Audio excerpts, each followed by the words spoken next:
More on the cyberstar phenomenon. We're joined live from Los Angeles by Eric Schiffer, tech expert and CEO of Patriarch Equity. Eric, always good to see you. Thanks for joining us. Good to see you. Thank you, Michelle. Good to see you. So, Eric, these Chinese internet celebrities are making huge money. One star that we discussed, Papi Jiang, selling an ad slot on her online videos for about $3.5 million. Yep. Eric, how big is the Chinese online celebrity market, and what is the potential for growth here? It's big. I think that the potential could be even bigger. Right now it's probably somewhere in the under $100 million US side, but this has phenomenal potential because of the platforms. There's so many different platforms with Weibo and others, and people are looking to be able to identify with people that seem more like themselves, and that's no question the power behind what we're seeing here today. Well, stars like Papi Jiang are receiving massive venture capital dollars, a lot of backing for their brand, but what are the revenue streams? Well, I think the revenue streams can be a lot of things. You're looking at, really for the first time, what they call KOLs. So these are influencers that essentially are being able to drive traffic, they're being able to drive sales, either through endorsement direct or through product placement.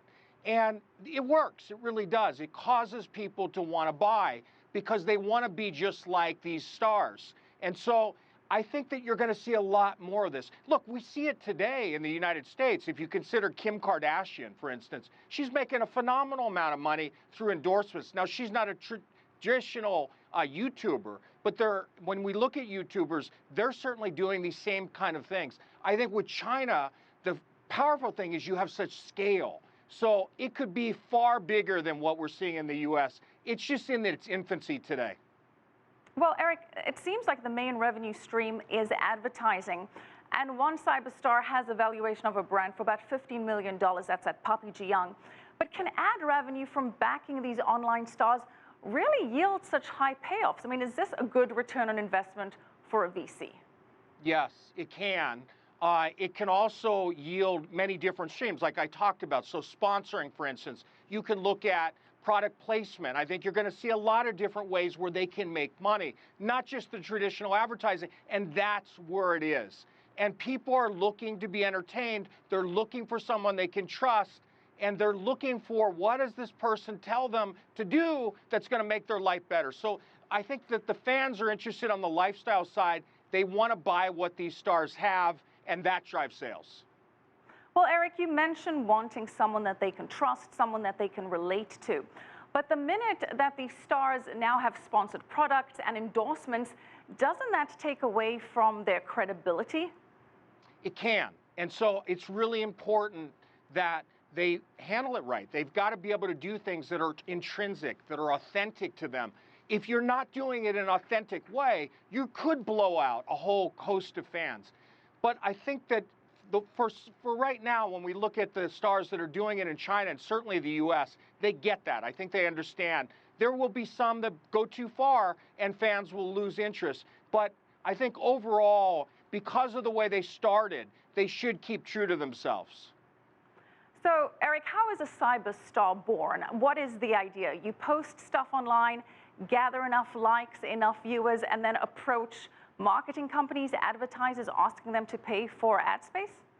Well, look, stars are made all different ways. Some like conflict, so they want to go right at the situation. They may attack people. It may be that some are sarcastic, like this star that just got the venture capital in China.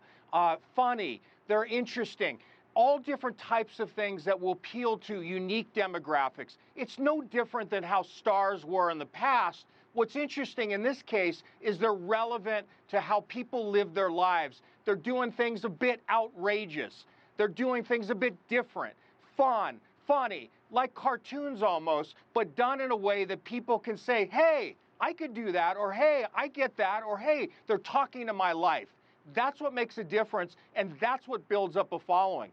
They're doing, again, what's relevant to the specific demo they're trying to reach. That's the power of the internet. It's the power of what can really make these stars big, bigger than what traditional stars of the past would ever dream of being. But you know, Eric, it can be quite a fickle business. How do they stay relevant? I think they stay relevant by really understanding their constituents, understanding their fans, understanding what they like. They also have to be careful. I mean, we saw this case in China where this one star was swearing, I guess, saying different things that weren't appropriate. You got to watch yourself as well. But outrageousness, being different, being unique, doing things in a fun way that no one else is willing to do, taking risks, that's what builds stardom. All right, we're going to have to leave it there. On that note, Eric Schiffer, tech expert and CEO of Patriarch Equity. If you like what you just saw, follow us on social media and visit our website, cctv-america.com.